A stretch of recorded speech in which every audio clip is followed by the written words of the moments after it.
இன்னைக்கு நாட்டுல 2 முக்கியமான பிரச்சனைகள் பேசுபொருளா இருக்கு. ஒண்ணு என்னன்னு பார்த்தீங்கன்னா, நம்ம காக்ரோச் ஜனதா பார்ட்டியை சேர்ந்த தோழர்கள் ஒரு 10, 15 நாளா டெல்லியில போராடிட்டு இருக்காங்க. எதுக்குன்னு பார்த்தீங்கன்னா, நம்ம ஒன்றிய கல்வி அமைச்சர் தர்மேந்திர பிரதான் இருக்காப்டில்ல, அவரு இந்த நீட் தேர்வு முறைகேடுகளுக்கு பொறுப்பேத்துக்கிட்டு தன்னுடைய பதவிய ராஜினாமா செய்யணும் அப்படிங்கிற கோரிக்கைய முன்வச்சு, நம்ம காக்ரோச் ஜனதா பார்ட்டி தோழர்கள் போராடிட்டு இருக்காங்க. இங்க பாருங்களேன், இந்த கட்சி ஆரம்பிச்சு 2 மாசம் கூட ஆகல. அவங்க கூட போராட ஆரம்பிச்சுட்டாங்க. நாட்டு பிரச்சனைக்காக பேச ஆரம்பிச்சுட்டாங்க. ஒரு கட்சி தொடங்கி கிட்டத்தட்ட 2, 2 1/2 வருஷம் ஆகுது. அது இந்த மாரி எந்த போராட்டத்திலயும் இதுவரைக்கும் கலந்துக்கிட்ட மாதிரி தெரியல. அட்லீஸ்ட் இப்பவாவது ஏதாவது பேசுவாங்கன்னு பார்த்தா பேசல. ஆட்சிய வேற புடிச்சுட்டாங்க. சரி, அது அப்புறம் இருக்கட்டும். அப்புறம் வந்து அத பத்தி பேசுவோம். இப்ப அந்த காக்ரோச் ஜனதா பார்ட்டியை சேர்ந்த இளைஞர்கள் என்ன பண்றாங்கன்னா, சோனம் வாங்சு அவரு ஒரு பக்கம் உண்ணாவிரதத்துல இருக்கிறாரு. மற்ற இளைஞர்கள்லாம் என்ன பண்றாங்கன்னா, அந்த காக்ரோச் ஜனதா பார்ட்டி நிறுவனரோட சேர்ந்து அவங்கலாம் என்ன பண்றாங்கன்னா, நாம இன்னைக்கு பாராளுமன்றத்த நோக்கி ஒரு மிகப்பெரிய பேரணி போவோம். இன்னைக்கு தானே பாராளுமன்ற மழைக்கால கூட்டத்தொடர் தொடங்குது. நாம அந்த பாராளுமன்றத்த நோக்கி ஒரு மிகப்பெரிய பேரணியா போய் இந்த பிரச்சனையோட சீரியஸ்னஸ பத்தி நாம நாட்டுக்கு தெரிவிப்போம் அப்படிங்கிற ஒரு நோக்கத்துல போறாங்க. ஆனா, அவங்க போற வழியிலே பாதியிலே அவங்கள தடுத்து நிறுத்தி, இந்த பாசிச பாஜகவின் ஏவல் துறை அந்த இளைஞர்கள அடி அடின்னு அடிச்சு நொறுக்கி இருக்குது. இது இந்திய அளவுல ஒரு மிகப்பெரிய பேசுபொருளாயிருச்சு. இந்தியாவுல இருக்கிற எல்லா அரசியல் கட்சிகளும்னா, இந்த பாஜகவுக்கு சொம்படிக்காத அரசியல் கட்சிகள் எல்லாமே தன்னுடைய கண்டனத்த பதிவு பண்ணிருச்சு. நாம திமுக கூட கடுமையா நம்முடைய கண்டனத்த பதிவு பண்ணியிருக்கிறோம். ஆனா, தமிழ்நாட்டுல இருக்கிற இந்த தாவேகா அரசு இருக்கு பார்த்தீங்களா? பெரிய அளவுல எந்த கண்டனத்தையும் பதிவு பண்ணல. வழக்கம் போல நம்முடைய மாண்புமிகு முதலமைச்சர் ஜோசப் விஜய் அவர்கள் வாயே திறக்கல. தமிழ்நாட்டுல முதல்ல இந்த மிச்சர்ங்கிற உணவ தடை செய்யணும். சரி, அதுக்கப்புறம் வருவோம். ஸோ, நம்ம முதலமைச்சர் வழக்கம் போல எதுவுமே பேசல. ஆனா, தாவேகா கட்சியுடைய ஐடி விங் ட்விட்டர் பேஜ்ல ஒரே ஒரு போஸ்ட் வந்திருக்கு. அந்த போஸ்ட்ல என்ன போட்டிருக்குன்னா, இப்படிப்பட்ட ஒரு சம்பவம் நடக்காம தவிர்த்திருக்கலாம் அப்படிங்கிற ரேஞ்சுக்கு ஒரு வாசகம் வந்திருக்குது. இதுதான் அதிகபட்ச கண்டனமா. இதுதான் அதிகபட்ச கண்டனமா. விட்டிருந்தா அவங்க இப்படி கூட போட்டிருப்பாங்க. அந்த இளைஞர்கள் போராடாமல் இருந்திருக்கலாம். உண்ணாவிரதம் இருக்காமல் இருந்திருக்கலாம். இந்த பேரணி போகாமல் இருந்திருக்கலாம். அப்படி கூட போட்டிருப்பாங்க. ஆனா அப்படி போட்டா நாம சும்மா விட மாட்டோம்ல. அதனால இப்படி போட்டிருக்கிறாங்க. கண்டனம் பதிவு பண்றாங்களாம். கண்டனம். சரி, இது ஒரு பிரச்சனை. 2வது பிரச்சனை எதுன்னு பார்த்தீங்கன்னா, அதுக்கு முன்னாடி ஒரு சின்ன ரீகேப் தர்றேன். ஒரு 10 நாளைக்கு முன்னாடி நம்ம முதலமைச்சர் கரூருக்கு போகும்போது பேசினாரு. இந்த திமுக என்ன பார்த்து கேட்குது, "விஜய்க்கு மேகதாது பிரச்சனைய பத்தி என்ன தெரியும்? அதை எப்படி அணுகுறதுன்னு தெரியுமா?" எனக்கு எல்லாமே தெரியுங்க. அதுல என்ன சட்ட சிக்கல் இருக்கு தெரியுமா? அதை எப்படி டாக்கிள் பண்றதுன்னு எனக்கு தெரியும். நான் பண்ணுவேன் பாருங்க. அப்படின்னு வீராவேசமா பேசினாரு.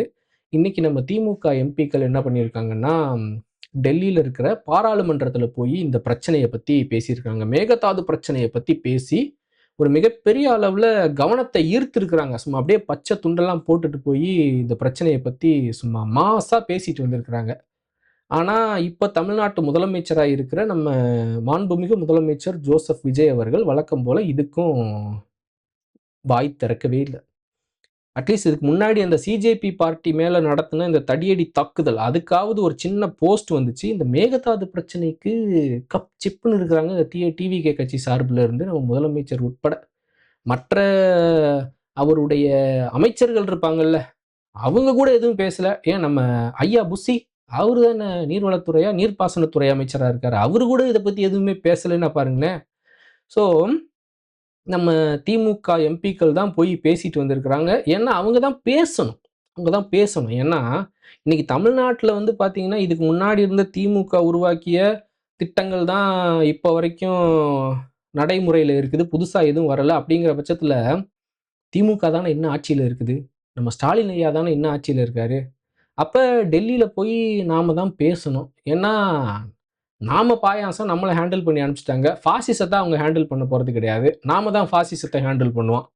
அதனால நாம தான் போய் பேசியிருக்கிறோம். நம்ம முதலமைச்சரும், தமிழக அரசும் கப் சிப்ன்னு வாயில ஜிப்பு போட்டுட்டு உக்காந்துருக்கிறாங்க. சரி, இந்த 2 பிரச்சனை இப்படி போயிட்டு இருக்கும்போது, நாம எல்லாம் இந்த 2 பிரச்சனைய பத்தி பேசணும் அப்படிங்கிற ரேஞ்சுல தயாராகி இன்னைக்கு உட்கார்ந்திருக்கும்போது, நமக்கு புதுசா 2 பிரச்சனை வருது. என்னான்னு பார்த்தீங்கன்னா, போயி நம்ம திமுக எம்எல்ஏ மார்க்கண்டேயன இன்னைக்கு காலையில 6 மணிக்கு அரெஸ்ட் பண்றாங்க. அது பெரிய லெவல்ல இஷ்யூ ஆகுது. நம்மள் நம் ந நம்மள சில பேரு அந்த பிரச்சனைய பத்தி பேச ஆரம்பிச்சுட்டோம். இந்த சிஜேபி பிரச்சனை, அப்புறம் மேகதாது பிரச்சனைய 2ஆம் பட்சமா வச்சுட்டு, அந்த மார்க்கண்டேயன் கைது குறித்து பேச ஆரம்பிச்சுட்டோம். அதே மாதிரி இன்னொரு பிரச்சனை என்னான்னு பார்த்தீங்கன்னா, இப்போ நம்ம ஜனநாயகன் ரிலீஸ். அத ஏன் நான் வந்து பிரச்சனைன்னு சொல்றேன்னா, இப்போ இந்த மார்க்கண்டேயன் கைது, சிஜேபி பார்ட்டி மேல நடத்தின கொலைவெறி தாக்குதல், அதுக்கப்புறம் இந்த மேகதாது பிரச்சனை. இது பத்தி நாம தான் பேசிட்டு இருக்கிறோம். ஏன்னா நமக்கு தான் இந்த தமிழ்நாட்டு மேல அக்கறை இருக்குது, இந்த நாட்டு மேல அக்கறை இருக்கு, மக்கள் மேல அக்கறை இருக்கு, விவசாயிகள் மேல அக்கறை இருக்கு. ஆனால் நாம தான் பேசிட்டு இருக்கிறோம். மாணவர்கள் மேல அக்கறை இருக்கிறதால. சரிங்களா? ஒருவேளை அந்த தற்கொலை கூட்டத்துல இருந்து ஏதாவது ஒண்ணு தப்பி வந்து இந்த பக்கம் பாருங்க, தமிழ்நாட்டுல இப்படி பிரச்சனை நடந்துகிட்டு இருக்கு. இந்த மார்க்கண்டேயன் கைது விட்டு தள்ளுங்க. அத பத்தி இந்த தற்கூரிகள் பேசாத. அத கொண்டாடுவாய்ங்க. ஆனா இந்த மேகதாது பிரச்சனை பத்தி, இந்த நீட் தேர்வுக்கு எதிரா சிஜேபி பார்ட்டி நடத்தின இந்த போராட்டத்துல அந்த இளைஞர்கள் மீது, தோழர்கள் மீது நடத்தப்பட்ட வன்முறை தாக்குதல் பத்தி, இந்த தற்குறிகள்ல யாராவது ஒரு சிலர் திடீர்னு ஒரு திடீர்னு ஒரு சின்ன சிறுமூளை சின்னதா விரிஞ்சு, பெருமூளை கொஞ்சம் விரிஞ்சு ஒரு ஒரு ஒரு ஒரு ஒளி ஒளி பிறந்து இந்த 2 பிரச்சனைய பத்தி ஏதாவது பேசுவாங்களோ அப்படின்னு நினைச்ச இந்த தாவேகா அரசு, இந்த தாவேகா அரசு ஒருவேளை அப்படி நினைச்சதோ என்னவோ, ஏன்னா அவங்கள எல்லாம் இந்த பிரச்சனைய பத்தி பேச விடக்கூடாது இல்லையா? அவங்கள வந்து வேறு ஏதாவது ஒண்ண நோக்கி திசை திருப்பணும். அதுக்காக என்ன பண்ணுச்சுன்னா, இன்னைக்கு ஒரு அப்டேட். ஜனநாயகன் ரிலீஸ் ஆகப் போகுது அப்படிங்கிற ஒரு அப்டேட்ட விட்டுருச்சு. உடனேயும் நம்ம தற்குறிகள் எல்லாம் நாட்டு பிரச்சனை கிடக்குதுடா ஒரு பக்கம். அது எப்படியோ போகுது. நாடும் நாட்டு மக்களும் டேஷ் ஆயி போகட்டும் அப்படின்ட்டு, நாம எப்படி நம்ம அண்ணனுடைய படத்த போய் பார்க்கறது ஃபர்ஸ்ட் டே ஃபர்ஸ்ட் ஷோ. எப்படி செலிப்ரேஷன் மோடுக்கு எப்படி போறது? எப்படி பேனர் கட்டுறது? எப்படி பாலாபிஷேகம் நடத்துறது? எப்படி டிவிகே, டிவிகே, டிவிகேன்னு கத்துறது? இதுக்கு எப்படி நாம பிரிப்பேர் ஆகுறது? அப்படிங்கிற ரேஞ்சுக்கு இப்ப இருந்தே வந்து பிரிப்பரேஷனுக்கு ஸ்டார்ட் ஆயிட்டாங்க. இந்த ஆனுவல் டேக்கெல்லாம் ஸ்டூடண்ட்ஸ் அப்படியே பிரிப்பரேஷன் மோட்ல போவாங்கல்ல, அது மாதிரி. இப்ப இருந்தே பிரிப்பரேஷனுக்கு போயிட்டாங்க. ஏன்னா இப்ப இருந்தே வந்து கம்மி விலைக்கு டிக்கெட்லாம் வாங்கி வச்சா தானே 2 நாளைக்கு முன்னாடி பிளாக்ல விக்க முடியும். அதனால இப்ப இருந்தே அந்த செலிப்ரேஷன் மோடுக்கு போயாச்சு. ஆக இந்த தாவேகா கட்சி நினைச்சது நடந்து விட்டது. நம்முடைய தமிழ்நாடு அரசும், மாண்புமிகு முதலமைச்சர் ஜோசப் விஜய் அவர்களும், அவருடைய ராஜகுருவாக இருக்கக்கூடிய நம்ம ஆதவர்ஜுனா ஐயா அவர்களும், அமைச்சர் ஆதவர்ஜுனா அவர்களும் நினைத்தது நடந்து விட்டது. மக்கள் ஒவ்வொரு பிரச்சனையில போய் அப்படியே லாக் ஆயிரணும். அவங்க அதை பத்தி மட்டும்தான் பேசணும். இந்த மேகதாது பிரச்சனை பத்தியோ, இல்ல சிஜேபி பிரச்சனை பத்தியோ பெரிய அளவுல பேசக்கூடாது. நம்மள கேள்வி கேட்கக்கூடாது யாரும். நம்மள யாரும் கேள்வி கேட்கக்கூடாது அப்படிங்கிறதால, நமக்கு அடிஷனலா ஒரு 2 பிரச்சனைய குடுத்து நம்மள இன்னைக்கு பிஸியா வச்சுக்கிட்டாங்க. ஒரு வழியா இன்றைய நாள் மிக சிறப்பாக முடிந்தது.